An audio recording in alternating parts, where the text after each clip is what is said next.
here, you lose track of time. Hours melt into days. Days turn into years. 30 years in my case. After so much time in solitary, I should have been getting better.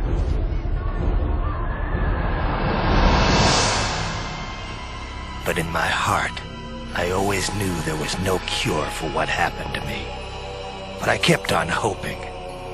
I knew if I waited long enough, I'd get revenge against the man who destroyed my mind.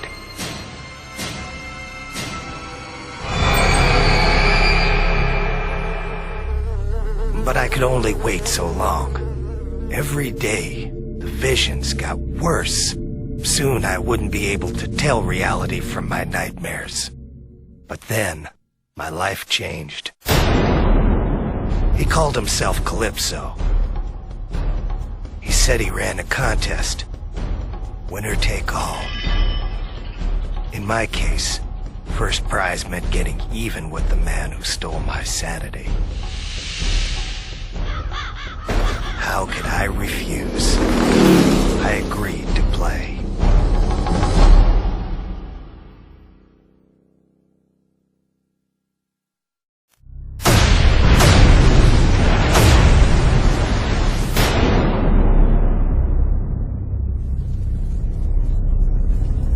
I hadn't thought about the war in years. All the drugs and therapy in the world could never get me to talk about what I went through. But when I passed out, I couldn't escape it. The past came rushing back. It was 1971 again, and I was back in Nam. Ben had gone down. It was just me, all alone, trying to revive him. I was shouting to Benny, trying to see if he was okay. But before I knew it, the enemy was on me.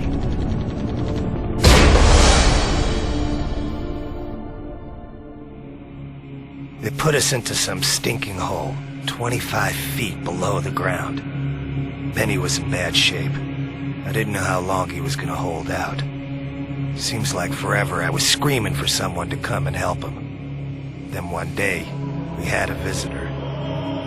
The guy was an advisor to the Vietnamese. And he had his own unique idea of torture. Starvation. Benny was on his last legs, and I wasn't far behind. 5 days without any food will bring any man to the edge. And the advisor said the only way I was going to survive was to eat. He gave me a knife and started laughing. He said if I wanted food, I'd have to make do with whatever I could find in the hole. I tried to block out what was happening. I knew what he wanted me to do, but there was no way I was going to give him the satisfaction. Benny died 2 days later. I couldn't look at him. I didn't even want to think about it. It's amazing the things you'll do to survive. I think Benny would have understood.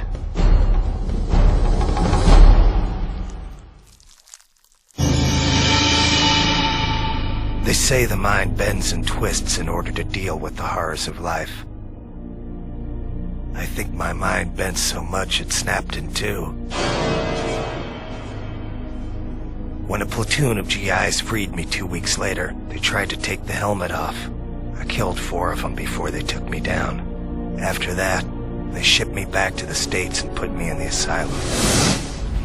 But now I have a chance to get even with the man who pushed me over the edge. It made Benny die.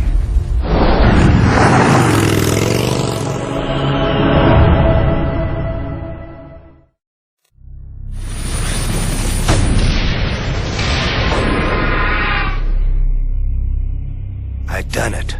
The battle was over. I'd won the contest. I went to see Calypso. Turns out he was a man of his word. He told me it was time for a reunion.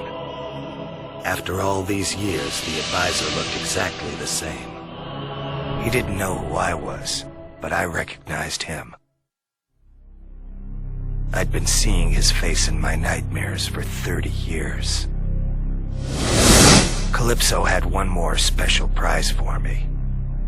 Dinner for one. 30 years is a long time to be locked away. You get kinda tired of asylum food. But after all this time, something new was on the menu.